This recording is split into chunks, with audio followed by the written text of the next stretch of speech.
हमारे चैनल को सब्सक्राइब करना ना भूलें। यहाँ हजारों कहानियां हैं आपके लिए। 9-1 अर्पिता ने जैसे ही समर्थ की बात सुनी, उसने समर्थ का हाथ पकड़ते हुए कहा, थैंक यू सो मच समर्थ। समर्थ अर्पिता की तरफ देखते हुए बोला, किस बात के लिए आप हमें थैंक यू बोल रही हैं?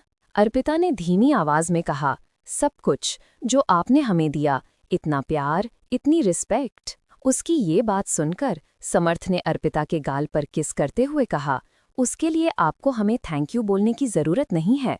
अब आप आराम से सो जाइए, हम बस 2 मिनट में आते हैं। अर्पिता ने हाँ में अपना सिर हिलाया और समर्थ रूम से बाहर चला गया। थोड़ी ही देर बाद वापस रूम में आया और उसने देखा अर्पिता गहरी नींद में सो गई थी। समर्थ ने उसे नहीं जगाया और चुपचाप उसके बगल में आकर लेट गया। अगले दिन सुबह राजमहल में इप्शिता की जब आंख खुली तो उसने देखा कि बेड के बगल में अभिमन्यु नहीं था। वो हड़बड़ाते हुए उठी। उसने घड़ी की तरफ देखा, सुबह के 8 बज रहे थे। जब अभिमन्यु वहां पर नहीं दिखा तो इप्शिता ने बेड से उतरकर वॉशरूम के पास जाकर वॉशरूम का दरवाजा नॉक करते हुए कहा, अभिमन्यु क्या अंदर है? अंदर से आवाज आई, हाँ हम अंदर हैं। इप्शिता ने हाँ में अपना सिर हिलाया। तभी अभिमन्यु ने कहा, अपने कपड़े निकाल लीजिए, हम अर्पिता और समर्थ से मिलने चल रहे हैं। जैसे ही इप्शिता ने अभिमन्यु की ये बात सुनी, वो सीधे अपने कपड़े निकालने लगी। थोड़ी देर में अभिमन्यु वॉशरूम से बाहर निकला। उसने टॉवल बांध रखी थी और उसके बाल गीले थे। वो अपने बालों को पोंछते हुए बाहर निकला। उसने इप्शिता की तरफ देखते हुए कहा, सिलेक्ट कर लिया आपने कि आपको क्या कपड़े पहनने हैं? इप्शिता ने हाँ में अपना सिर हिलाया और उसने कहा, हम आज ये पिंक वाली साड़ी पहन रहे हैं। अभिमन्यु ने उसकी बात सुनकर धीरे से अपना सिर हिलाया और इप्शिता कपड़े लेकर सीधे वॉशरूम की तरफ चली गई। अभिमन्यु ने ब्लैक कलर का 3 पीस कोट पहना और उसे पहनकर वो शीशे के सामने आकर खड़ा हो गया और अपने बालों को ठीक करने लगा। थोड़ी देर में इप्शिता साड़ी पहनकर वॉशरूम से बाहर निकली और ब्लो ड्रायर लेकर अपने बालों को सुखाने लगी। अभिमन्यु इप्शिता की तरफ देखकर मुस्कुराया और उसकी तरफ देखकर बोला, बहुत अच्छी लग रही हैं आप, बस फटाफट रेडी हो जाइए, हमें अर्पिता से मिलना है। इप्शिता अभिमन्यु के चेहरे के एक्सप्रेशन देखकर समझ गई थी कि अभिमन्यु अर्पिता के लिए कितना ज्यादा परेशान है। उसने अभिमन्यु का हाथ पकड़ते हुए कहा, आप इतने क्यों परेशान हो रहे हैं? वैसे भी आपकी बहन आपके बेस्ट फ्रेंड के साथ है, तो आपको तो इतनी फिक्र करनी ही नहीं चाहिए। अभिमन्यु ने इप्शिता के गाल पर अपना हाथ रखते हुए कहा, हम जानते हैं और हम अर्पिता और समर्थ को लेकर परेशान नहीं हैं, बल्कि हम उन लोगों के रिश्ते को लेकर परेशान हैं, क्योंकि जिस तरह से समर्थ अर्पिता को यहाँ से लेकर गया है वो हमें थोड़ा सा खटक रहा है। हमें आज उसे ही क्लियर करना है, आप फटाफट रेडी हो जाइए। इतना बोलकर अभिमन्यु अपने फोन की तरफ देखने लगा। तभी उसका फोन बजा और अपने फोन पर बात करते हुए बालकनी की तरफ चला गया।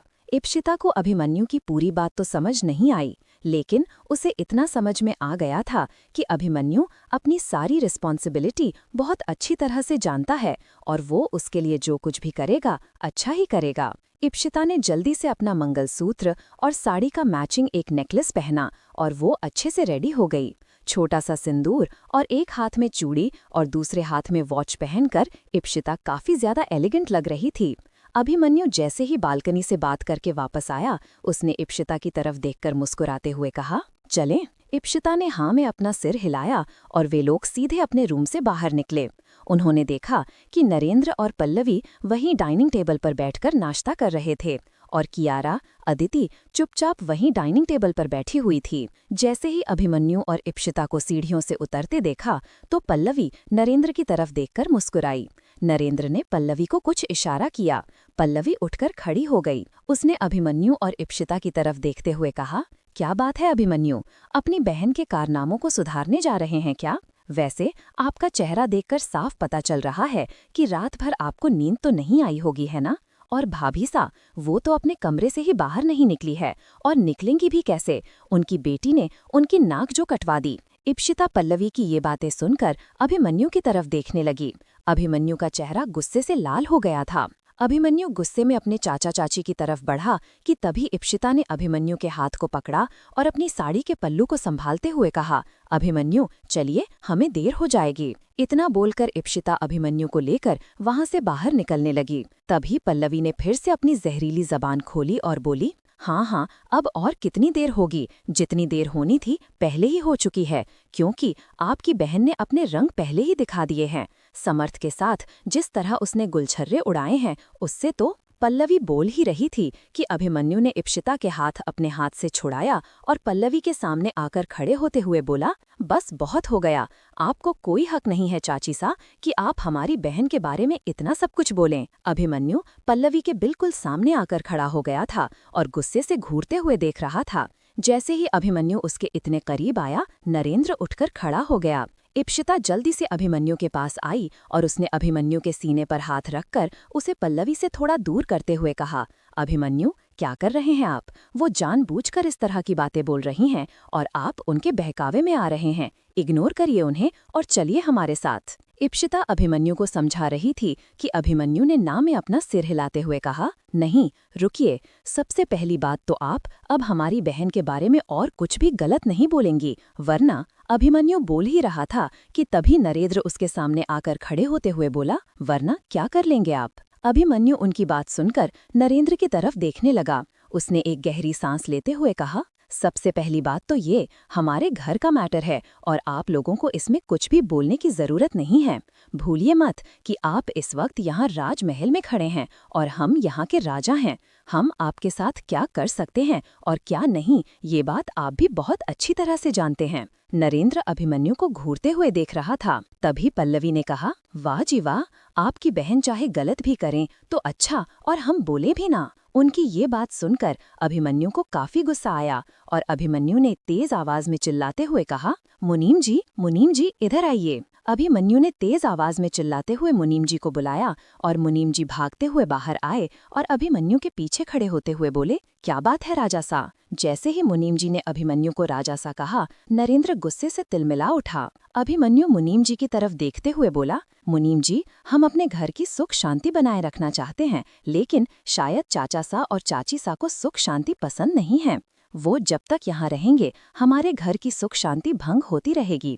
इसलिए हम चाहते हैं कि आप चाचा जी को उनका हिस्सा दें और उनके लिए राजमहल से कुछ दूर पर जो दूसरा राजमहल है वो उनके नाम कर दीजिए और इनका सारा सामान वहीं पहुंचा दिया जाए। चाचा सा अपने पूरे परिवार के साथ उस महल में रहेंगे और उन्हें अपने परिवार के साथ जो करना है वो करें। जब तक वो हमारे खिलाफ कुछ नहीं करेंगे तब तक हम उनके परिवार के बीच में दखल नहीं देंगे और वो हमारे परिवार के बीच में कोई दखल अंदाजी नहीं करेंगे। सारे पेपर रेडी करवा दीजिए। इतना बोलकर अभिमन्यु उन दोनों को घूरते हुए देखने लगा। तभी उसकी नज़र कियारा और अदिति पर गई। उसने मुनीम जी की तरफ देखते हुए कहा, मुनीम जी, हमारी दोनों बहनों के लिए इस महल के दरवाजे हमेशा खुले रहेंगे, लेकिन चाचा जी और चाची जी के लिए नहीं। उन दोनों को अब वापस यहाँ पर आने की अनुमति कभी भी नहीं होगी। To be continued. क्या चाचा और चाची इतनी आसानी से अभिमन्यु की बात मानकर वहाँ महल छोड़कर चले जाएंगे और हार मान लेंगे अभिमन्यु के आगे? या फिर अभी कुछ और बचा है चाचा और चाची की तरफ से? क्या अभिमन्यु फिर से उन दोनों को किसी भी चाल में कामयाब होने देगा? क्या लगता है आप लोगों को? बताइए कमेंट में। आप लोग में से तो कोई कमेंट ही नहीं करता। हमारे चैनल को सब्सक्राइब करना ना भूलें। यहाँ हजारों कहानियां हैं आपके लिए। 192।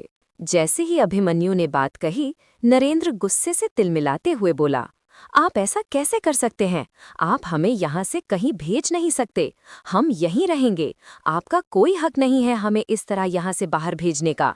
जैसे ही अभिमन्यु ने उनकी ये बात सुनी, उसने चाचा जी की तरफ देखकर मुस्कुराते हुए कहा, हक की बात आप ना ही करें, क्योंकि हम बहुत हक के साथ ही सारी बातें बोल रहे हैं और आप बहुत अच्छी तरह से जानते हैं। हम कोई ज्यादती नहीं कर रहे हैं आपके साथ। आपको आपका पूरा हिस्सा मिल जाएगा, लेकिन आप यहाँ नहीं रहेंगे, ये हमारा फैसला है। अभिमन्यु ने जैसे ही ये बात कही, पल्लवी गुस्से से चिल्लाते हुए बोली, आप होते कौन हो इतना बड़ा फैसला अकेले लेने वाले? अभिमन्यु ने पल्लवी की तरफ देखते हुए कहा, चाची जी, शायद आप भूल रही हैं कि अब इस राजमहल के राजा हम हैं और हम जो चाहें वो फैसला ले सकते हैं। इतना बोलकर अभिमन्यु ने मुनीम जी की तरफ देखते हुए कहा, मुनीम जी, हमने जो कहा है आपको समझ में आ गया ना? मुनीम जी ने हाँ में अपना सिर हिलाते हुए कहा, जी राजा सा, हम समझ गए कि हमें क्या करना है। वहीं अपने कमरे के बाहर खड़ी होकर मासा ये सब कुछ देख रही थी। उन्होंने अभिमन्यु की तरफ देखा। अभिमन्यु ने जिस रुबाब के साथ ये बात बोली कि वो इस राजमहल का राजा है, मासा उस बात को सुनकर बिल्कुल चुप हो गई और उन्होंने धीरे से ना में अपना सिर हिलाते हुए कहा, शायद अब हमारा यहाँ पर इस बारे में कुछ भी बोलना ठीक नहीं होगा। इतना बोलकर मासा ने गहरी सांस ली और वो चुपचाप अपने कमरे में वापस चली गई। इतना बोलकर अभिमन्यु ने इप्सिता का हाथ पकड़ा और उसे लेकर उन दोनों के सामने से महल से बाहर निकल गया। महल के बाहर निकलते ही अभिमन्यु अपनी कार में इप्सिता के साथ बैठा। उसने ड्राइवर की तरफ देखते हुए कहा, समर्थ के अपार्टमेंट चलो। जैसे ही अभिमन्यु ने इतना कहा, कार हाई स्पीड में बाहर निकली। थोड़ी ही देर में वो लोग सीधे हाईवे पर पहुंच गए। इप्सिता ने अभिमन्यु के हाथ को पकड़ते हुए कहा, अभिमन्यु, क्या आपने इतना बड़ा जो फैसला लिया है ये सही है? अभिमन्यु ने इप्सिता की तरफ देखकर हाँ में अपना सिर हिलाते हुए कहा, ये फैसला बिल्कुल सही है। हमें ये फैसला लेना ही पड़ा, क्योंकि आपने देखा नहीं चाचा सा चाची सा किस तरह से अर्पिता के लिए वो सब कुछ बोल रहे थे। इप्सिता ने अभिमन्यु का हाथ कसकर पकड़ते हुए कहा, हम जानते हैं आपने फैसला बहुत सोच समझ कर लिया है, लेकिन हमें लगता है आपको एक बार मासा से बात कर लेनी चाहिए थी। अभिमन्यु ने इप्सिता की बात सुनकर कहा, आप मासा की टेंशन मत लीजिए, वैसे भी मासा को हम पर पूरा भरोसा है। वो जानती हैं हम जो भी फैसला लेते हैं वो हमेशा सही होता है। अभिमन्यु इतना बोलकर चुप हुआ। इप्सिता ने धीरे से अपना सिर हिलाया। वो अभिमन्यु का हाथ पकड़कर बैठ गई और हल्के हाथ से अभिमन्यु का हाथ रब करने लगी। थोड़ी ही देर में वो दोनों समर्थ के अपार्टमेंट पहुंचे। जैसे ही उन्होंने डोरबेल बजाई, समर्थ दरवाजा खोलने के लिए आया। जैसे ही उसने अभिमन्यु और इप्सिता को देखा, वो मुस्कुराते हुए बोला, अभिमन्यु भाभी अंदर आइए। अभिमन्यु की नजरें अर्पिता को ढूंढने लगीं। तभी समर्थ उसकी तरफ देखते हुए बोला, अर्पिता वॉशरूम में है, आज वो थोड़ा लेट उठी। अभिमन्यु ने समर्थ की बात सुनी। तभी उसने देखा कि डाइनिंग टेबल पर ब्रेकफास्ट लगा हुआ था। अभिमन्यु उसकी तरफ देखते हुए बोला, ये ब्रेकफास्ट अभी तक यहाँ पर क्यों रखा है? क्या आप दोनों ने ब्रेकफास्ट नहीं किया? समर्थ ने कहा, अभी नहीं। वो दोनों आपस में बात कर ही रहे थे, तभी अर्पिता रूम से बाहर निकली। उसने जैसे ही इप्सिता और अभिमन्यु को देखा, वो खुश होते हुए बोली, भाई सा भाभी सा आप दोनों यहाँ। इतना बोलकर वो भागते हुए आई और इप्सिता को अपने गले लगा लिया। अभिमन्यु ने उसकी तरफ देखकर मुस्कुराते हुए कहा, कैसी है मेरी बहन? अर्पिता अभिमन्यु की बात सुनकर मुस्कुराते हुए बोली, बहुत अच्छी हूँ भाई साहब। समर्थ ने अभिमन्यु और इप्सिता की तरफ देखते हुए कहा, हमें मुझे बिल्कुल भी अंदाजा नहीं था आप लोग इतनी सुबह सुबह यहाँ पर आ जाएंगे। खैर कोई बात नहीं, आप ब्रेकफास्ट करके आए हैं। अर्पिता समर्थ की बात सुनकर अभिमन्यु और इप्सिता तरफ देखने लगी। तभी अभिमन्यु ने धीरे से ना में अपना सिर हिलाया। इप्सिता बिल्कुल शांत खड़ी थी। उन दोनों की तरफ देखकर अर्पिता ने अभिमन्यु का हाथ पकड़ते हुए कहा, भाई साहब बैठिए, आप हमारे साथ ब्रेकफास्ट कर लीजिए। समर्थ ने हाँ में अपना सिर हिलाया और वो जल्दी से डाइनिंग टेबल पर आकर बैठा। उसने अर्पिता के साथ साथ इप्सिता और अभिमन्यु की प्लेट भी लगा दी। वो लोग डाइनिंग टेबल आकर वहां पर बैठे, सब एक साथ ब्रेकफास्ट करने लगे। अर्पिता समर्थ के साथ काफी ज्यादा खुश लग रही थी, जिसे देखकर अभिमन्यु ने उसकी तरफ मुस्कुराते हुए देखा। इप्सिता अभिमन्यु के चेहरे की मुस्कुराहट देखकर समझ गई। उसने टेबल के नीचे से अभिमन्यु का हाथ पकड़ा और मुस्कुराते हुए उसकी तरफ देखने लगे। वो चारों एक साथ बैठे हुए थे। तभी अभिमन्यु ने कहा, समर्थ, हम यहाँ पर सिर्फ आप लोग से मिलने ही नहीं बल्कि कुछ और काम के लिए भी आए थे। जैसे ही अभिमन्यु ने ये बात कही, समर्थ ने उससे पूछा, हाँ बताओ किस काम के लिए? मासा अभी भी हमसे नाराज है। अभिमन्यु समर्थ की बात सुनकर मुस्कुराते हुए बोला, मासा सिर्फ आपसे ही नाराज नहीं, हमसे भी नाराज है और अभी वो हमसे बात भी नहीं कर रही। खैर आप ये सब छोड़िए और हमें ये बताएं आगे का क्या सोचा है अब आप लोगों ने? जैसे ही अभिमन्यु ये बात कही, समर्थ ने कहा, अभी तो फिलहाल कुछ भी नहीं। जैसे ही अर्पिता ने समर्थ और अभिमन्यु की ये बात सुनी, वो काफी ज्यादा अपसेट हो गई और उसने धीमी आवाज में कहा, सब कुछ हमारी वजह से हो रहा है ना? माँ साहब भाई साहब भी नाराज हो गए और समर्थ से भी, और हमसे तो शायद वो कभी जिंदगी में भी बात नहीं करेंगी। इप्सिता उन तीनों को इस तरफ अपसेट होते देखकर ना में अपना सिर हिलाते हुए कहा, नहीं ऐसा कुछ भी नहीं होगा। अर्पिता आप ऐसा क्यों सोच रही हैं? मासा आप दोनों से बहुत प्यार करती हैं और देखिएगा आज नहीं तो कल उनकी नाराजगी दूर हो जाएगी। जब वो आपको समर्थ के साथ इतना खुश दिखेंगी तो फिर वो भी खुद को रोक नहीं पाएंगी आपके रिश्ते को एक्सेप्ट करने के लिए। इसलिए आप बेकार में परेशान मत होइए। इतना बोलकर इप्शिता ने अर्पिता और समर्थ को दिलासा दिया। तभी अभिमन्यु ने अपने फोन की तरफ देखते हुए कहा, 1 मिनट, हम ये कॉल लेकर आते हैं। अर्पिता ने हाँ में अपना सिर हिलाया और अभिमन्यु कॉल पर बात करने के लिए साइड में चला गया।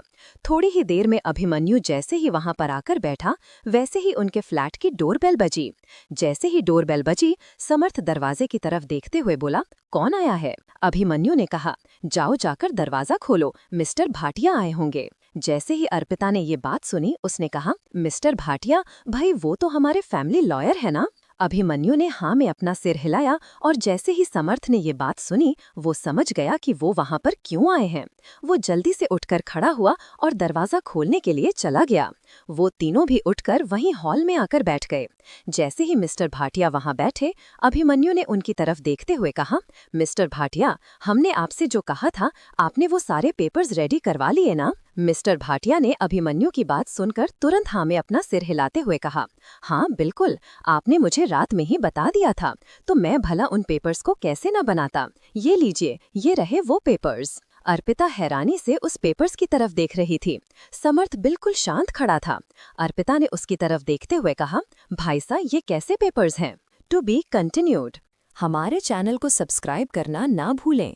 यहाँ हजारों कहानियां हैं आपके लिए। अर्पिता की बात सुनते ही अभिमन्यु ने धीमी आवाज में कहा, अर्पिता, हमने आपकी और समर्थ की शादी के लिए ये कुछ लीगल पेपर्स बनवाए हैं ताकि आप लोग ऑफिशियली मैरिड हो जाएं। हम जानते हैं कि समर्थ आपको बहुत प्यार करते हैं और वो सारी जिंदगी आपका साथ निभाएंगे, लेकिन फिर भी हम किसी दूसरे इंसान को कुछ भी उल्टा सीधा कहने का मौका नहीं देना चाहते। इसलिए हम चाहते हैं कि आप दोनों इस पेपर पर साइन करें और ऑफिशियली हस्बैंड वाइफ हो जाएं। समर्थ अभिमन्यु की ये बात सुनकर उसकी तरफ देखकर मुस्कुराते हुए बोला, एक तरह से देखा जाए तो आपने बहुत अच्छा किया। एक्चुअली हम भी ये सोच रहे थे, बट हमें ऐसा लगा कि पहले हम सब कुछ ठीक कर ले, उसके बाद आगे बढ़ेंगे।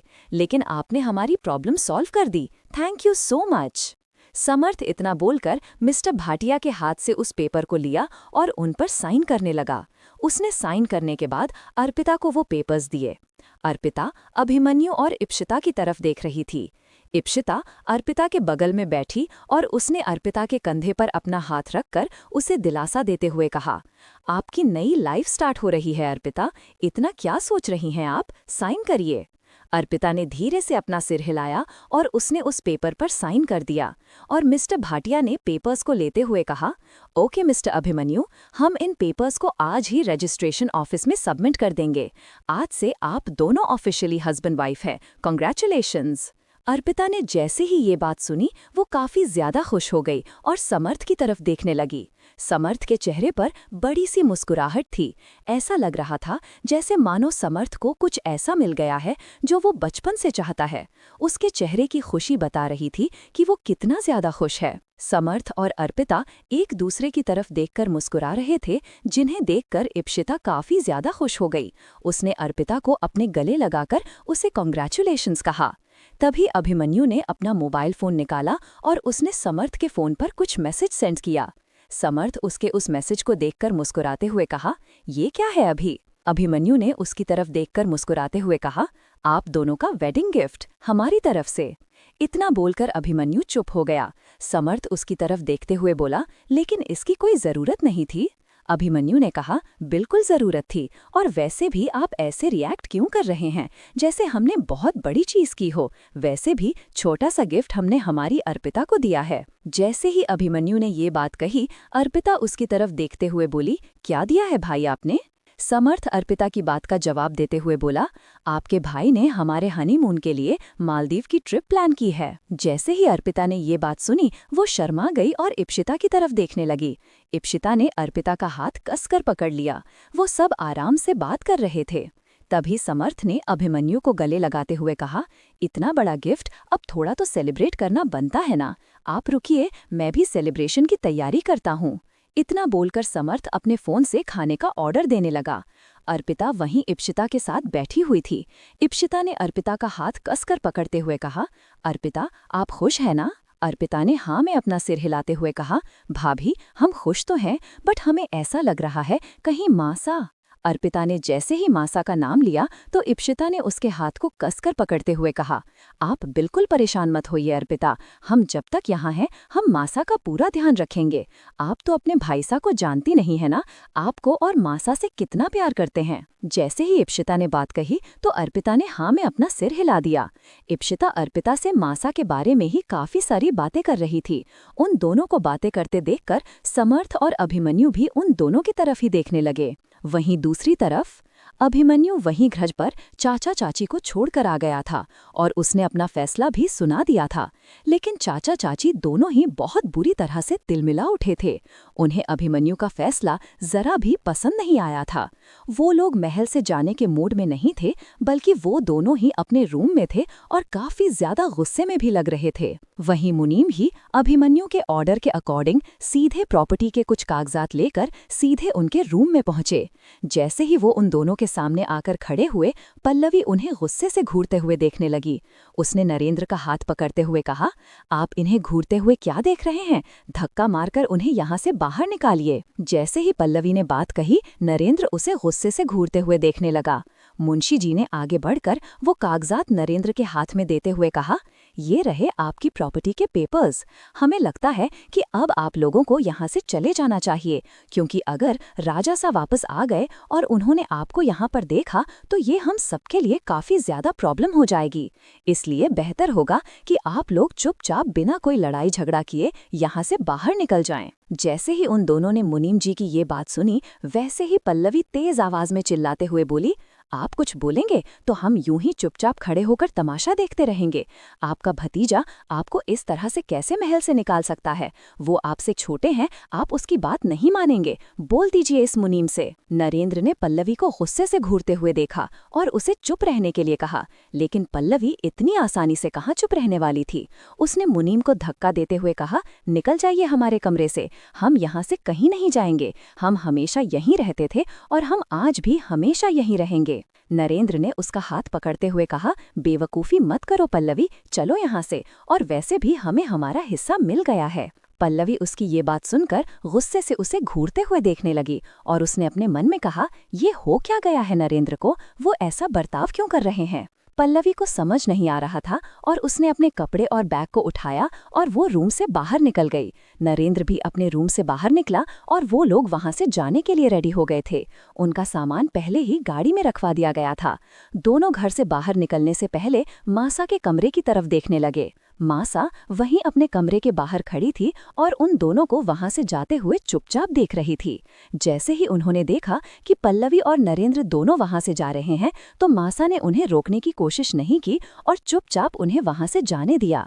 वो लोग जैसे ही वहां से बाहर निकले, मासा ने एक गहरी सांस ली और चुपचाप अपने कमरे में चली गई। वहीं दूसरी तरफ अर्पिता, इप्शिता, समर्थ और अभिमन्यु सब एक साथ थे और वो सब एक साथ काफी ज्यादा खुश थे।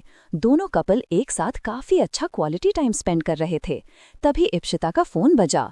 इप्शिता ने जैसे ही अपने मोबाइल फोन की रिंगटोन को सुना, वो अपने फोन की तरफ देखने लगी। उसने अभिमन्यु की तरफ देखा, वो समर्थ के साथ वहीं पर खड़ा था। इप्शिता को ऐसा लगा कि किसी ने भी उस पर ध्यान नहीं दिया, इसलिए उसने जल्दी जल्दी फोन को रिसीव किया और बात करने के लिए साइड में चली गई।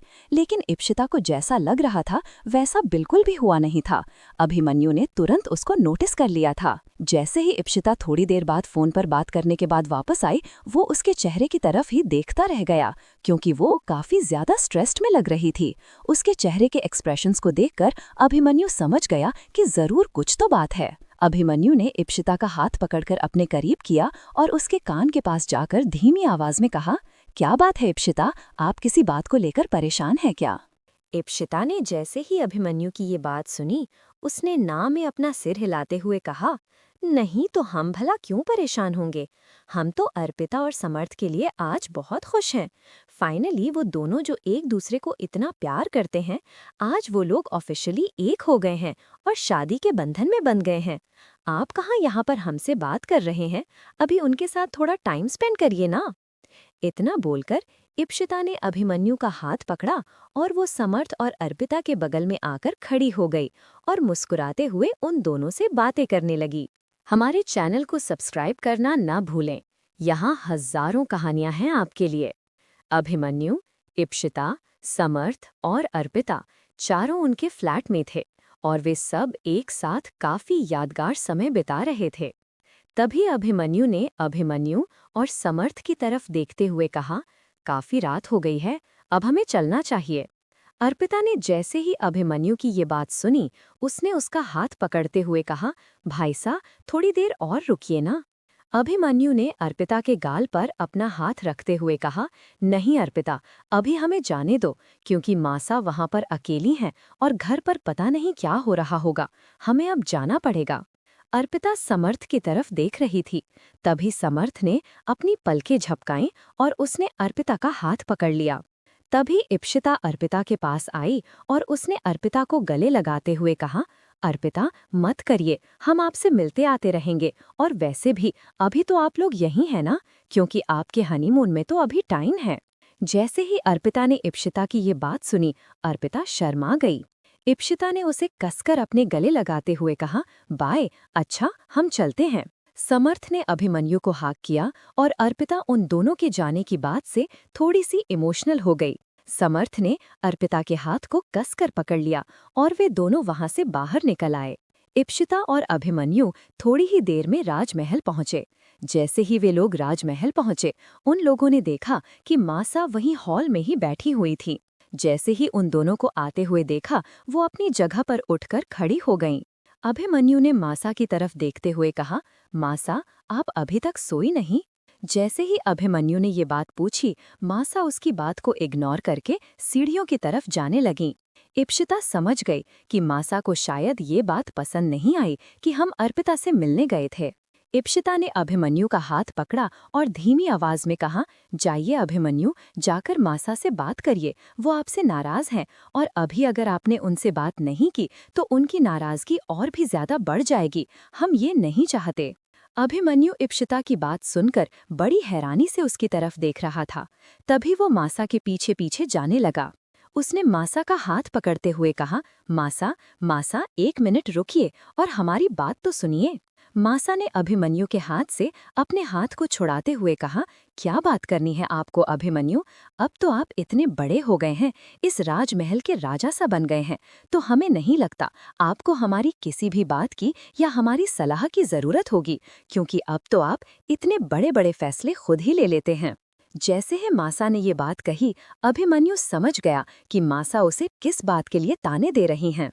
अभिमन्यु ने मासा का हाथ पकड़ते हुए कहा, मासा, तो क्या आपको लगता है हमने जो फैसला लिया वो गलत था?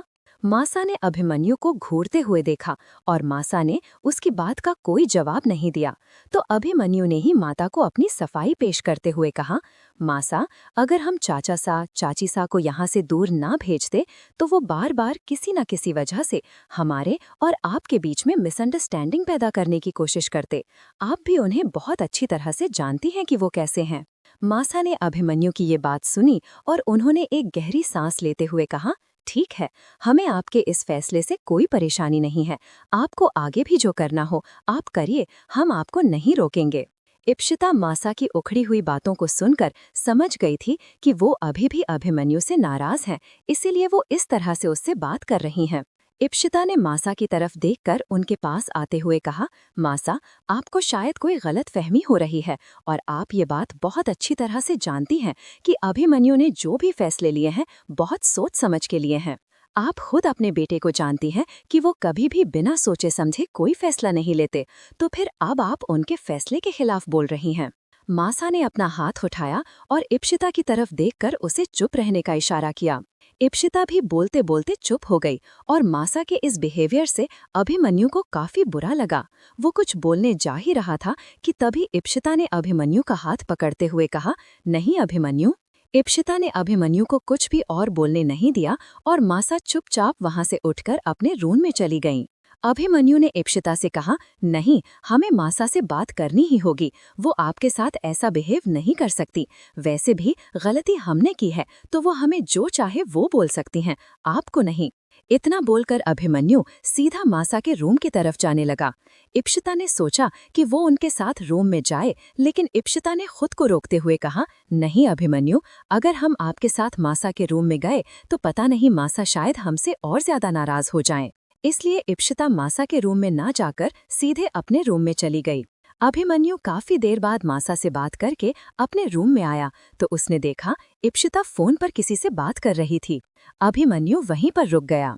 उसने इप्सिता को सिर्फ इतना कहते हुए सुना, नहीं, हम पहले ही ये फैसला ले चुके हैं, अब हमें और कुछ नहीं सुनना। इतना बोलकर इप्सिता ने कॉल कट कर दिया। तभी अभिमन्यु अंदर आया और उसने इप्सिता की तरफ देखते हुए कहा, क्या हुआ इप्सिता, किससे बात कर रही थी आप? इप्सिता ने बात टालते हुए कहा, कुछ नहीं, वो बस नंदिनी से बात कर रहे थे। खैर, आप हमें ये बताइए कि मासा ने क्या कहा, आपने उनसे बात की? अभिमन्यु ने उदास होते हुए कहा, मासा हमसे अभी भी बात करने के लिए तैयार नहीं है। उन्होंने हमारी किसी भी बात का ठीक से कुछ जवाब नहीं दिया। इतना बोलकर अभिमन्यु वहीं चुपचाप बैठ गया। इप्सिता उसके बगल में बैठते हुए बोली, आप परेशान मत होइए अभिमन्यु, देखिएगा मासा बहुत जल्दी आपसे बात करने लगेंगे। जैसे ही उनका गुस्सा ठंडा होगा वो पहले की तरह हो जाएंगी। अभिमन्यु ने इप्सिता की ये बात सुनी और उसने बस धीरे से अपना सिर हिला दिया। इप्सिता के अभिमन्यु का हाथ पकड़ा और चूमते हुए कहा, अब अगर आप इस तरह से इतने उदास होकर बैठेंगे तो हमें बिल्कुल भी अच्छा नहीं लगेगा। इतना बोलकर इप्सिता ने अभिमन्यु के बाजू को कसकर पकड़ा और उसके कंधे पर अपना सिर रखते हुए कहा, और वैसे भी आप तो इस महल के राजा सा है ना, तो आपको तो अब इन सारी चीजों की आदत डालनी होगी, है ना? अभिमन्यु इप्सिता की बात बड़ी ध्यान से सुन रहा था। उसने हाँ में अपना सिर हिलाते हुए कहा, हाँ, वैसे बात तो आप बिल्कुल ठीक कह रही हैं, लेकिन फिर भी मासा हमसे कभी भी आज तक नाराज नहीं हुई, और इस तरह से तो बिल्कुल भी नहीं कि वो हमसे बात ही ना कर रही हों। हमें बिल्कुल भी अच्छा नहीं लग रहा है और इसीलिए हम राजा नहीं बनना चाहते थे। हमें पता था हम ये सब नहीं संभाल पाएंगे, कि सब हमारे बस की बात है ही नहीं। जैसे ही अभिमन्यु ने ये बात कही, उसने अपना सर नीचे झुका लिया। इप्सिता अभिमन्यु को उदास देखकर खुद भी अपसेट हो रही थी। उसे नहीं समझ में आ रहा था कि वो अभिमन्यु को कैसे चीयर अप करे, लेकिन वो अभिमन्यु को ऐसे मायूस और सेल्फ डाउट करते थी नहीं देख सकती थी। इप्सिता ने अपना हाथ अभिमन्यु के गाल पर रखा और उसका चेहरा अपनी तरफ घुमाते हुए कहा, अगर आप ऐसे मुंह लटकाकर बैठेंगे तो हमें भी अच्छा नहीं लगेगा, और सिर्फ आप ही ये सब कुछ अच्छे से संभाल सकते हैं, आपके अलावा और कोई नहीं। इतना बोलकर इप्सिता अभिमन्यु के बिल्कुल करीब गई और अभिमन्यु के फोरहेड पर अपने होंठ रखकर बड़े प्यार से किस करते हुए कहा, आप हमें मुस्कुराते हुए सबसे अच्छे लगते हैं, आपके चेहरे पर ये टेंशन तो हमें बिल्कुल भी पसंद नहीं है। जैसे ही अभिमन्यु ने इप्सिता की बात सुनी तो अभिमन्यु मुस्कुराया और इप्सिता की आंखों में आंखें डालकर देखने लगा। इप्सिता ने दोबारा अभिमन्यु के गाल पर किस करते हुए कहा, अभी आप मासा के बारे में सोचकर परेशान हो रहे हैं, लेकिन आपने देखा ना अर्पिता कितनी ज्यादा खुश थी समर्थ के साथ, और यहाँ घर का माहौल भी अब पहले से कितना अच्छा लगने लगा है चाचा चाची के चले जाने से। हम जानते हैं कहीं ना कहीं उन्हें भी ये बात समझ में आ जाएगी कि चाची साका यहाँ पर रहना ठीक नहीं था। वैसे भी अब अगर वो अपने महल में रहेंगे तो उन्हें यहाँ से कोई फर्क नहीं पड़ेगा। इसलिए आप अपने फैसले पर बिल्कुल भी डाउट मत करिए। आपने जो भी फैसला लिया है बहुत सही फैसला लिया है। हमारे चैनल को सब्सक्राइब करना न भूलें, यहाँ हजारों कहानियां हैं आपके लिए। इप्सिता ने दोबारा अभिमन्यु के गाल पर किस करते हुए कहा, अभी आप मासा के बारे में सोचकर परेशान हो रहे हैं, लेकिन आपने देखा ना अर्पिता कितनी ज्यादा खुश थी समर्थ के साथ, और यहाँ घर का माहौल भी अब पहले से कितना अच्छा लगने लगा है चाचा चाची के चले जाने से। हम जानते हैं कहीं ना कहीं उन्हें भी ये बात समझ में आ जाएगी कि चाची साका यहाँ पर रहना ठीक नहीं था। वैसे भी अब अगर वो अपने महल में रहेंगे तो उन्हें यहाँ से कोई फर्क नहीं पड़ेगा। इसलिए आप अपने फैसले पर बिल्कुल भी डाउट मत करिए। आपने जो भी फैसला लिया है बहुत सही फैसला लिया है। इप्सिता अपनी समझ के हिसाब से जितना भी अभिमन्यु को चेक कर सकती थी वो कर रही थी और उसे दिलासा दे रही थी कि उसका फैसला सही है। इप्सिता की बातें सुनकर अभिमन्यु उसे देखकर मुस्कुराने लगा। उसने इप्सिता के बिल्कुल करीब जाकर उसके माथे से अपने माथे को टिकाया। उसने अपनी गहरी आवाज में कहा, आपको हम पर पूरा भरोसा है ना कि हमने जो कुछ भी किया वो सही किया है? इप्सिता ने बिना किसी डाउट के तुरंत हाँ में अपना सिर हिलाते हुए कहा, हमें आप पर पूरा भरोसा है। इतना बोलकर इप्सिता अभिमन्यु देखने लगी। तभी अभिमन्यु ने इप्सिता को कसकर अपने गले लगाया और इप्सिता की गर्दन पर किस करने लगा। इप्सिता अभिमन्यु को रोकना चाह रही थी, लेकिन उसने अभिमन्यु को नहीं रोका, क्योंकि वो जानती थी कि अभी अगर उसने अभिमन्यु को रोका तो फिर से मासा और अपने लिए हुए फैसलों के बारे में सोचने लगेगा। इसलिए इप्सिता ने भी अभिमन्यु को किस करने में उसका साथ दिया और वो दोनों एक दूसरे को पैशनेटली किस करने लगे। तभी अभिमन्यु ने धीरे से इप्सिता को बेड पर लिटा दिया और उसके कंधे पर रखे उसके पल्लू को हटा दिया। इप्सिता अभिमन्यु की तरफ देखकर मुस्कुरा रही थी। उसने भी अभिमन्यु को नहीं रोका और अभिमन्यु इप्सिता की गर्दन पर किस करते करते उसके कॉलर बोन तक पहुंच गया। समर्थ के हाथ अर्पिता के पेट पर थे। अर्पिता की दिल की धड़कनें और भी ज्यादा तेज होती चली गईं। अर्पिता ने समर्थ को कसकर अपने गले लगा लिया। समर्थ अर्पिता की गर्दन पर किस करते करते उसके क्लीवेज पर पहुंच गया। वो दोनों एक दूसरे के इतने ज्यादा करीब पहुंच गए थे कि अब उन दोनों में से कोई भी रुकना नहीं चाहता था। अर्पिता समर्थ की तरफ देखती जा रही थी। समर्थ ने अर्पिता के होठों पर अपने होठों को रखा और अर्पिता के हाथों को अपने हाथों में ले लिया। वो अर्पिता के चेहरे की तरफ देख रहा था। उसने अर्पिता के कान के पास जाकर धीमी आवाज में कहा, Arpita, are you okay? Arpita ने धीरे से हाँ में अपना सिर हिलाया। अर्पिता ने अपना सिर हाँ में तो हिला दिया था, पर उसके चेहरे पर हल्की सी झिझक दिख रही थी और समर्थ ने उसको कंफर्टेबल करने के लिए कमरे की लाइट्स को ऑफ कर दिया। जैसे ही कमरे की लाइट्स ऑफ हुईं, अर्पिता थोड़ी सी रिलैक्स हो गई। वो समर्थ की तरफ देखकर मुस्कुराई। समर्थ समझ गया कि अर्पिता अब पूरी तरह से कंफर्टेबल हो गई है। उसने अर्पिता के हाथों की उंगलियों को अपनी उंगलियों में फंसाया और समर्थ अर्पिता के ऊपर आ गया। अर्पिता ने जैसे ही समर्थ की बॉडी को अपनी बॉडी से टच होते हुए फील किया तो वो शर्मा गई। उसने अपनी आंखें कसकर बंद कर लीं। समर्थ ने अर्पिता के होठों पर अपने होंठ रखे और वो उसे किस करने लगा। थोड़ी ही देर में उन दोनों के कमरे से उन दोनों की सिसकियों की आवाज आने लगी। पूरा कमरा उनकी सिसकियों से भर गया था। अर्पिता की आवाज में एक अलग ही सैटिस्फैक्शन नजर आ रहा था।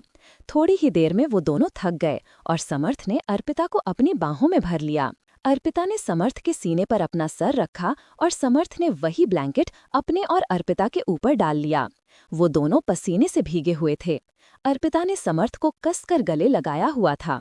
समर्थ ने अर्पिता के बालों को समेटा और उसके सर पर बड़े प्यार से किस किया।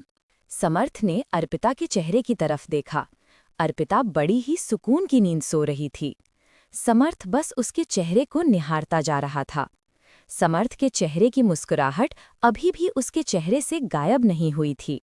समर्थ को देखकर ऐसा लग रहा था जैसे मानो उसके इतने दिल की तमन्ना जो अभी तक अधूरी थी, आज वो पूरी हो गई हो। To be continued. कैसा लगा आप लोगों को आज का एपिसोड?